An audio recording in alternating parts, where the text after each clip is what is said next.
तो good evening viewers, मैं doctor पवन ओबराय देखिए डिस्कस करूंगा सीसीएस यूनिवर्सिटी मेरठ का प्राइवेट का पेपर एमकॉम सेकेंड ईयर का, जो अब 20 मार्च 2024 से सीसीएस यूनिवर्सिटी मेरठ में होने जा रहे हैं। तो सीसीएस यूनिवर्सिटी मेरठ, मां शाकुंभरी यूनिवर्सिटी सहारनपुर और अदर यूनिवर्सिटीज़ के स्टूडेंट्स के लिए हेल्पफुल रहेगा। आप मेरा channel study with doctor Pawan Oberoi subscribe करें। और उसके बाद अगर आपको प्रीवियस ईयर पेपर 2021, 2022 और 2023 के देखने हैं तो आप चैनल सब्सक्राइब करके मेरी प्लेलिस्ट देखिएगा। अलग अलग नाम से, जैसे मार्केटिंग मैनेजमेंट की अलग नेम से है, इंटरनेशनल मार्केटिंग की अलग नेम से है, मैनेजरियल इकोनॉमिक्स की अलग नेम से। आपके सारे 10 के 10 सब्जेक्ट हैं, ठीक है। तो उसमें आप पीडीएफ भी केवल 50 रुपीज़ डिपॉजिट करा के मेरा गूगल पे, फ़ोन पे, पेटीएम नंबर जो डिस्क्रिप्शन बॉक्स में है, नंबर व्हाट्सएप 6396242878 मैसेज कीजिएगा केवल। और उसमें आप जब समय मेरे को मिलेगा तो आपको आंसर दिया जाएगा, तो आपको पीडीएफ जो है वो उसमें भेज दी जाएगी। चलिए, रिवीजन पर्पस से वीडियो बना रहा हूँ, आप भी केवल क्वेश्चन और आंसर बताऊंगा, ज़्यादा डिटेल में नहीं बताऊंगा क्योंकि और भी बहुत सारी booklets BCom, MCom, BA, MA की अपलोड करनी है, तो समय कम है मेरे पास भी। तो हिंदी इंग्लिश दोनों में मैनेजरियल इकोनॉमिक्स की ओरिजिनल बुकलेट है सीसीएस यूनिवर्सिटी मेरठ की। आंसर डिस्कस करते चलेंगे। बहुत जल्दी मैं प्रयास करूंगा पूरे के पूरे 100 क्वेश्चन डिस्कस करने का इस वीडियो में। चलिए देखते हैं क्या क्या पूछा था 2023 में सीसीएस यूनिवर्सिटी मेरठ ने मैनेजरियल इकोनॉमिक्स में। नंबर फर्स्ट क्वेश्चन की निजी क्षेत्र और सार्वजनिक क्षेत्र के मध्य अंतर डैश के आधार पर निर्धारित किया जाता है। तो मूल्य निर्धारण सिद्धांत, आर्थिक प्रणाली और प्रेरणा या उद्देश्य, इन तीनों के आधार पर निर्धारित किया जाता है। तो डी इसका करेक्ट आंसर है, उपयुक्त सभी। अर्थशास्त्र में डैश का अर्थ है आराम की स्थिति अथवा स्थिरता, तो संतुलन सही आंसर है इसका। 1 रुपये का मूल्य आज से कल कम है, डैश से संबंधित है, तो वो है डिस्काउंटिंग प्रिंसिपल, कटौती का सिद्धांत। किसी वस्तु का क्षैतिज मांग वक्र दर्शाता है कि उसकी मांग है, तो वो होती है पूर्णतया लोचदार, जिसे हम परफेक्टली इलास्टिक बोलते हैं। फिफ्थ, आर्थिक विश्लेषण उपभोक्ता से आशा करता है कि वह डैश तरीके से व्यवहार करे, तो वो है तर्क संगत, है ना, रैशनल। 6, उदासीनता वक्र जो एल आकार का है दर्शाता है पूर्ण पूरकता, ऑप्शन ए। प्रकट वरीयता सिद्धांत का प्रतिपादन किसके द्वारा किया गया, तो option A Paul Anthony Samuelson. Students, answer सारे सीसीएस यूनिवर्सिटी की रिवाइज आंसर की के अकॉर्डिंग है ना, ध्यान रखिएगा इस बात का। सम सीमांत उपयोगिता नियम उपयोगिता का नियम बताता है कि यदि वस्तु की कीमत गिरती है तो फिर क्या होगा, ऑप्शन ए करेक्ट है कि इसकी अधिक इकाइयां क्रय की जाएंगी। 9, किसी वस्तु का मांग वक्र डैश से प्राप्त होता है, तो वस्तु के सीमांत लाभ। आपूर्ति वक्र बदलता है जब आपूर्ति की मात्रा में डैश के अलावा अन्य कारकों के कारण परिवर्तन होता है, तो वो है ऑप्शन बी कीमत, प्राइस। मुद्रास्फीति अंतराल की अवधारणा किसके द्वारा पेश की गई थी, कीन्स के द्वारा। प्रोफेसर हिक्स चक्रीय उतार चढ़ाव को डैश और डैश के रूप में बताते हैं। तो पहला आएगा फिल द ब्लैंक में छत और दूसरे में आएगा फर्श, यानी कि सीलिंग एंड फ्लोर्स, छत और फर्श। आरजी हाट्रे के अनुसार डैश व्यापार में उतार चढ़ाव का एकमात्र कारण है, तो वह है मुद्रा आपूर्ति का प्रवाह।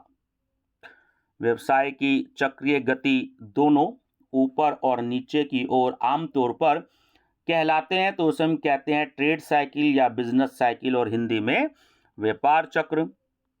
डैश गंभीर रूप से गिरती कीमतों और आर्थिक गतिविधियों के निम्नतम स्तर की स्थिति है, तो वो है अवसाद, डिप्रेशन। व्यापार चक्र अवधारणा के अंतर्गत लंबी लहर की डैश की अवधि होती है 50 वर्ष की। बढ़े हुए निवेश और बढ़ी हुई कीमत डैश की स्थिति है, तो वह उछाल या तेजी, जिसे हम इंग्लिश में बूम कहते हैं। वास्तविक व्यापार चक्र सिद्धांत के अनुसार व्यापार चक्र क्या है? ऑप्शन भी करेक्ट है कि उत्पादकता में परिवर्तन के लिए स्वाभाविक एवं कुशल प्रतिक्रियाएं हैं। 19 वास्तविक व्यापार चक्र सिद्धांतों के पैरोकार तर्क देते हैं कि निम्नलिखित में से सभी मंदी का कारण बन सकते हैं, केवल एक को छोड़कर, तो वो होता है ऑप्शन सी की उपभोक्ता अपेक्षाओं में गिरावट। समय चक्र और पुनर्प्राप्ति के पैटर्न को सुरक्षित करने को कहते हैं क्या? व्यापार चक्र। एक ही वस्तु के लिए एक ही समय में दो कीमतों का अस्तित्व, एक नियंत्रित कीमत तथा दूसरी मुक्त बाजार की कीमत को डैश कीमत कहा जाता है, तो होती है दोहरी, ड्यूअल। एक अल्पाधिकार बाजार संरचना में फर्म विज्ञापन, उत्पाद विविधता आदि के संदर्भ में अधिक प्रतिस्पर्धा करती है बजाय किसके? मूल्य के, प्राइस के। डैश एक ऐसी स्थिति है जिसमें कुछ बड़े खरीदार होते हैं, तो वो होती है ओलिगोपोली, है ना, अल्पक्रेताधिकार, ओलिगोपोली, ठीक है, ध्यान रखिएगा, उसे हम कहते हैं अल्पक्रेताधिकार हिंदी में। डैश के अंतर्गत कीमत बाजार में कुल मांग और कुल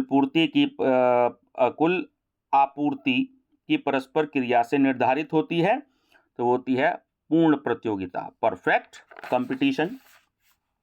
डैश सरकार द्वारा उत्पादकों या उपभोक्ताओं को आर्थिक गतिविधि की लागत का हिस्सा चुकाने के लिए प्रत्यक्ष अथवा अप्रत्यक्ष भुगतान को क्या कहा जाता है? तो उसे हम आर्थिक सहायता बोलते हैं ना, सब्सिडीज।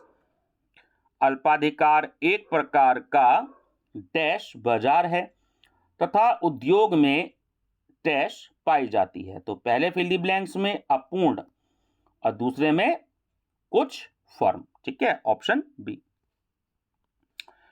किस बाजार में फर्म मूल्य का निर्धारण नहीं कर सकती? वो सीधी सी बात है, पूर्ण प्रतियोगिता में, परफेक्ट कंपटीशन। अल्पाधिकार किस बाजार का रूप है? तो वो है अपूर्ण प्रतियोगिता का, इम्परफेक्ट कंपटीशन।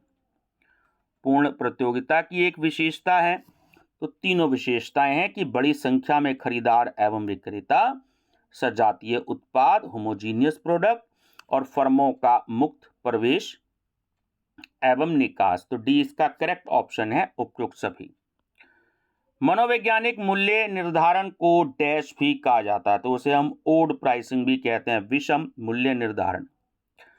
सम लागत रेखा डैश की कीमत को दर्शाती है, तो होता है इनपुट फैक्टर्स, है ना, इनपुट घटक, ऑप्शन बी। संयंत्र के स्थायी रूप से बंद करने पर की गई लागतें क्या कहलाती हैं? तो उसे हम परित्याग लागतें कहते हैं। उत्पत्ति ह्रास नियम लागू होने का प्रमुख कारण क्या है? तो दोनों ऑप्शन है ए और बी, कि साधनों की पूर्ति सीमित होना और उत्पादन के साधनों का अपूर्ण स्थानापन्न होना, है ना, तो सी ऑप्शन करेक्ट है, ए और बी दोनों। उत्पादन के आर्थिक क्षेत्र की सीमाओं को किसके द्वारा प्रदर्शित किया जाता है? वो होती हैं रिज लाइन्स, रिज रेखा। दीर्घकालीन उत्पाद फलन का संबंध किससे है? तो वो है पैमाने के प्रतिफल से, रिटर्न टू स्केल। ये स्पेलिंग गलत है, वो है रिटर्न टू स्केल। अल्पकालीन उत्पादन फलन कहलाता है, तो वो होता है परिवर्तनशील अनुपात का नियम। जब भी डैश औसत कुल रेखा से अधिक होती है, औसत कुल लागत बढ़ जाती है, तो होती है सीमांत लागत, मार्जिनल कॉस्ट। दीर्घकाल में सभी लागतें होती हैं क्या? परिवर्तनीय वेरिएबल।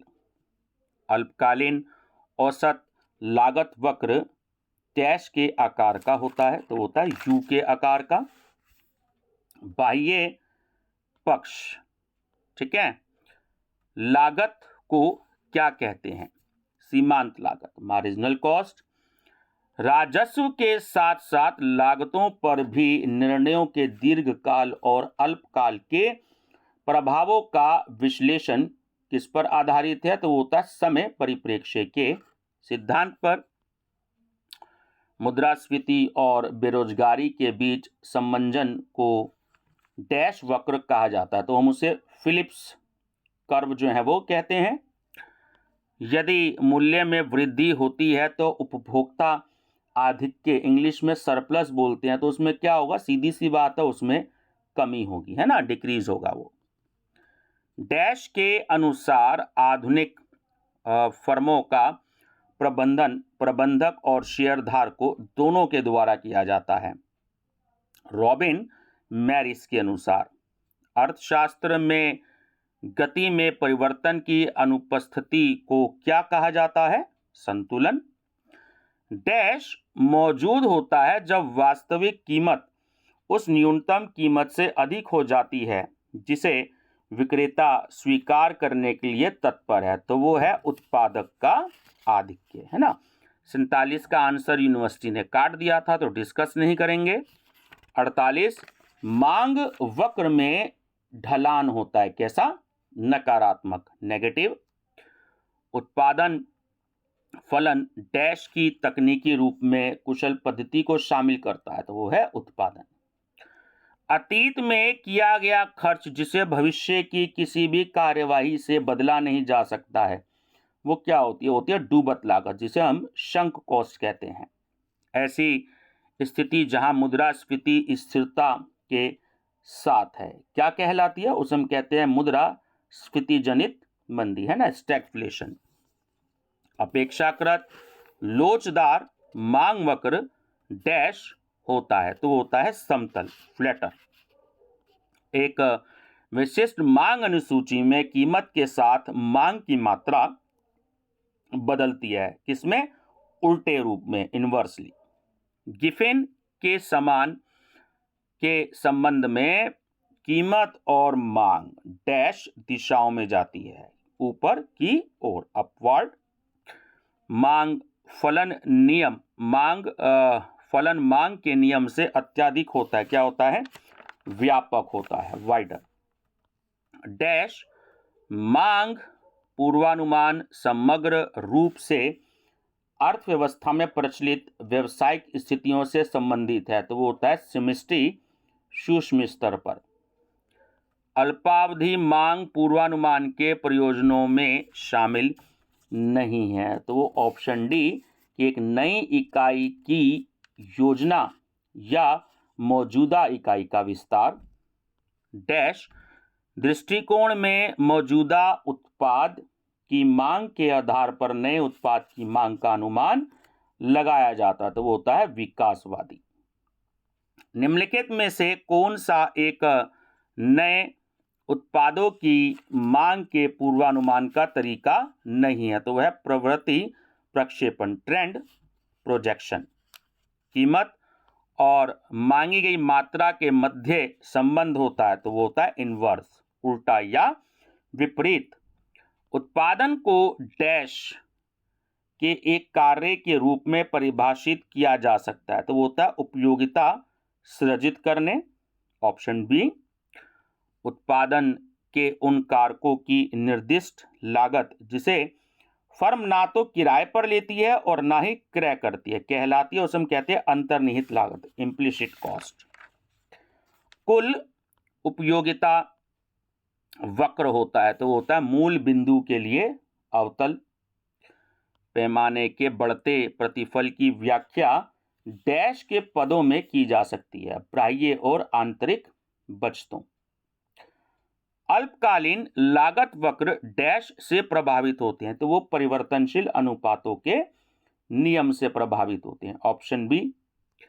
पैमाने के बढ़ते प्रतिफल के साथ किसी बाजार में संतुलन अधूरा है, यह होता है तो यह केवल ऑप्शन बी केवल पूर्ण प्रतियोगिता बाजार की स्थिति में होता है। यह एक प्रकार का डैश है जब उत्पादन पहले नीचे की ओर और फिर ऊपर की ओर कदम बढ़ाता है, तो वो होता है औसत परिवर्तनशील लागत वक्र। सम लागत रेखा की ढाल को किसके द्वारा निर्धारित किया जाता है, तो होता है दो घटकों की कीमत। सामान्य तौर पर अधिकांश उत्पादन फलन मापते हैं, तो वो प्रयुक्त आदानों एवं उत्पादन के मध्य भौतिक संबंध। जब सीमांत उत्पादन शून्य होता है तो कुल उत्पादन डैश पर होगा, उच्चतम स्तर पर, हाईएस्ट लेवल। लेखा पुस्तकों में अंकित भाग को क्या माना जाता है, स्पष्ट लागत, एक्सप्लिसिट कॉस्ट। जब किसी फर्म का औसत राजस्व उसकी औसत लागत के बराबर होता है तो उससे प्राप्त होता है क्या, सामान्य लाभ, नॉर्मल प्रॉफिट। अवसर लागत डैश है ना। अब यहाँ एक मीनिंग दिया हुआ है ऑप्शन सी की अवसर लागत, अपॉर्चुनिटी कॉस्ट, वह लाभ है जो आपको किसी अन्य विकल्प से लाभ प्राप्त करने के लिए छोड़ देना चाहिए। निर्धारित कीमतों पर बाजार संतुलन डैश निर्धारित होता है, तो ऑप्शन डी इसमें करेक्ट है कि वस्तु की मांग एवं वस्तु की पूर्ति बराबर होना। निम्नलिखित में से कौन एक कीमत का वित्तीय उद्देश्य नहीं है, तो वो है कॉर्पोरेट ग्रोथ। जब विभिन्न फर्मों का समूह एकत्रित होकर वस्तु के मूल्य और उत्पादन का निर्धारण करता है तब यह कहलाता है क्या, उत्पादक संघ। पेट्रोलियम उद्योग उदाहरण है किसका, शुद्ध अल्पाधिकार का, प्योर ओलिगोपोली। एकाधिकारी का अपने उत्पाद पर नियंत्रण होता है, वह अपने लाभ को बढ़ाने में सक्षम होगा, कैसे, तो ऑप्शन सी करेक्ट है कि कीमत बढ़ाकर, यदि मांग वक्र लोचदार है। मूल्य भेदभाव तब होता है जबकि विभिन्न बाजारों में किसी उत्पाद की कीमतों में भिन्नता को प्रतिबिंबित नहीं करती है, तो मांग, लागत और कीमत, तो डी इसका करेक्ट आंसर है ना, उपयुक्त सभी। पूर्ण प्रतियोगिता के अंतर्गत मांग वक्र एक डैश रेखा होती है, क्षैतिज है ना, और इंग्लिश में हॉरिजॉन्टल कहते हैं। प्रबंधकीय अर्थशास्त्र है तो अर्थशास्त्र की ये एक नवीन शाखा है। एक योजनागत अर्थव्यवस्था में सभी आर्थिक निर्णय किसके द्वारा लिए जाते हैं, जाहिर सी बात है सरकार के द्वारा लिए जाएंगे। प्रबंधकीय अर्थशास्त्र को डैश भी कहा जाता है, तो इसे हम व्यवसायिक अर्थशास्त्र है ना, बिजनेस इकोनॉमिक्स भी कहते हैं। प्रबंधकीय अर्थशास्त्र की सबसे अच्छी परिभाषा निम्नलिखित में से कौन सी है, तो ऑप्शन भी करेक्ट है, एक क्षेत्र जो आर्थिक सिद्धांत और निर्णय विज्ञान के साधनों को लागू करता है। अर्थशास्त्र में सीमांत शब्द का क्या अर्थ होता है, ठीक है, तो मार्जिनल का अर्थ होता है अतिरिक्त, एडिशनल। आर्थिक समस्याओं के पीछे प्रमुख कारण तो तीनों ही हो सकते हैं, सीमित साधन, असीमित इच्छाएं और साधनों के वैकल्पिक उपयोग, है ना, तीनों हो सकते हैं, तो डी करेक्ट है, उपयुक्त सभी। निम्नलिखित में से कौन सा एक प्रबंधकीय अर्थशास्त्र का कार्य नहीं है, पर्यवेक्षण एवं नियंत्रण। निम्नलिखित में से कौन सा प्रबंधकीय अर्थशास्त्रियों के विशिष्ट कार्यों में शामिल है, तो तीनों शामिल हो सकते हैं कि प्रतिस्पर्धी कंपनियों का आर्थिक विश्लेषण, उद्योग की मूल्य निर्धारण समस्याओं पर सलाह और पर्यावरण पूर्वानुमान, है ना, तीनों ऑप्शन करेक्ट हैं, तो डी इसमें राइट आंसर है, उपयुक्त सभी। फर्म का संतुलन तब होता है जबकि, देखिए, marginal cost equal to marginal revenue, ठीक है, ऑप्शन ए। प्रबंधकीय अर्थशास्त्र के बुनियादी आर्थिक साधनों में शामिल नहीं है। तो समय परिप्रेक्ष्य का सिद्धांत भी नहीं है, कटौती का सिद्धांत भी नहीं है और वृद्धिशील सिद्धांत भी नहीं है। तो डी ऑप्शन करेक्ट है कि इनमें से कोई नहीं।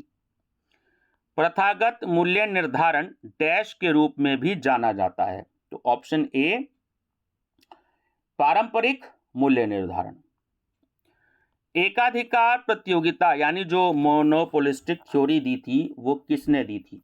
तो वो दी थी चैम्बरलिन ने। ऑप्शन सी करेक्ट है। निम्नलिखित में से कौन एक उच्च प्रारंभिक मूल्य रणनीति अपनाने का कारण नहीं है? तो वो है प्रारंभिक चरण में उत्पाद की उच्च कीमत लोच होती है। निम्नलिखित में कौन एक मूल्य निर्धारण नीति को प्रभावित करने वाला आंतरिक कारक नहीं है? तो वो है मांग। निम्नलिखित में से कौन सा एक मूल्य निर्धारण नीति को प्रभावित करने वाला एक आंतरिक कारक है? तो वो है उत्पाद जीवन चक्र, है ना, पीएलसी, प्रोडक्ट लाइफ साइकिल। अल्पाधिकार के अंतर्गत एक अकेला विक्रेता डैश को उल्लेखनीय रूप से प्रभावित नहीं कर सकता है। तो ना वो विज्ञापन लागत को, ना आपूर्ति की मात्रा को और ना बाजार मूल्य को। तो डी ऑप्शन इसमें करेक्ट है, उपयुक्त सभी। मूल्य विभेद को डैश भी कहा जाता है। प्राइस डिस्क्रिमिनेशन को हम डिफरेंशियल प्राइसिंग भी कहते हैं और डिस्क्रिमिनेटरी प्राइसिंग भी कहते हैं। तो सी ऑप्शन इसमें करेक्ट है कि ए और बी दोनों। एकाधिकार प्रतियोगिता के अंतर्गत उत्पाद होते हैं। तो ऑप्शन बी की निकट स्थानापन्न के साथ विभेदित होते हैं। निम्नलिखित में कौन एक अपूर्ण प्रतियोगिता के अंतर्गत नहीं आता? तो होता है एकाधिकार, मोनोपोली। और लास्ट क्वेश्चन है कि मूल्य स्तर में निरंतर वृद्धि की स्थिति को क्या कहा जाता है? तो उसे हम मुद्रास्फीति कहते हैं, इन्फ्लेशन। तो ये व्यूअर्स आपका एमकॉम का क्वेश्चन पेपर था। तो आपको मेरी तरफ से बेस्ट ऑफ लक। चैनल को लाइक, शेयर और सब्सक्राइब करते रहिएगा अपने सभी दोस्तों को। Thank you.